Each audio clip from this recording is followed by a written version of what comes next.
டேய் ட்ரிப்புக்கு டைம் ஆச்சு, டக்குன்னு வாங்கடா. நீ எதுக்குடி உட்காந்துருக்கு? ட்ரிப்புக்கு தானே போறீங்க, நானும் வருவேன். நாங்கள் பசங்களாக போகிறோம். பரவாயில்ல, நானும் வருவேன்.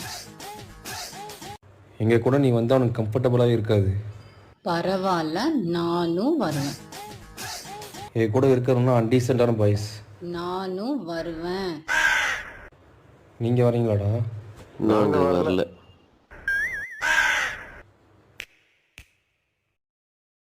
இப்ப நீ என் கூட வர முடியுமா முடியாதா?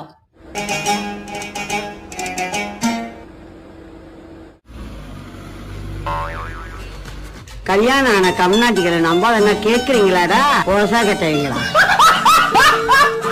மா இந்த சிலிண்டர் எங்கம்மா வைக்க? என் தலையில போடு. மா எந்திரிங்கம்மா, தலையில போட சொல்லிட்டு தூங்கிக்கிட்டு இருக்கீங்க. மா எந்திரிங்கம்மா, எனக்கு வேற பசிக்குதுமா, எந்திரிங்க. சார் உங்களுக்கு கேர்ள் ஃப்ரெண்ட் இருக்கா? இருந்தா, பட் இப்போ மேரேஜ் ஆயிடுச்சு. சாரி சார், உங்களுக்கு கஷ்டமா இல்லையா? கஷ்டம் இருக்குதான். இஃப் யூ டோன்ட் மைண்ட், நான் எதுக்காக நீங்க பிரிஞ்சீங்கன்னு தெரிஞ்சுக்கலாமா? பிரிஞ்சமா? எனக்கு அவ கூட தாங்க கல்யாணமே ஆச்சு.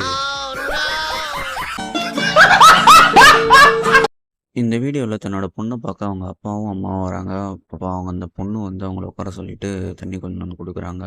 தண்ணி வாங்கி குடிச்சிட்டு சுற்றி சுற்றி பார்த்துட்டு, என்னம்மா வீடெல்லாம் ரொம்ப க்ளீனாக இருக்கே, நீ என் வீட்டில் இருக்குள்ள ஒரு வேலை கூட செய்ய மாட்டேன், இங்கே எப்படி எல்லா வேலையும் செய்கிற அப்படின்ட்டு அவங்க அம்மா கேட்குறாங்க. அதுக்கு அவங்க சிரிச்சுக்கிட்டே, என்னம்மா பண்ணுறது, எல்லா வேலையும் நான் தான் செய்ய வேண்டியது இருக்குது அப்படின்னு சொல்கிறாங்க.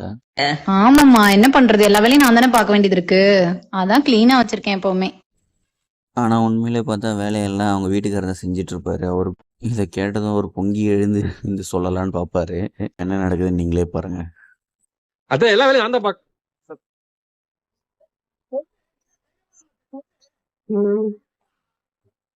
சொல்லுங்க மாப்பிள்ள, ஏதோ சொல்ல அந்த மாதிரி இருந்துச்சு. இல்லை ஒன்றும் இல்லை. என்னம்மா மாப்பிள்ள ஏதோ சொல்ல வந்தாரு? ஒன்னும் இல்லம்மா, அவர் ஏதாச்சும் வேலை சொல்லிட்டே இருப்பாரு.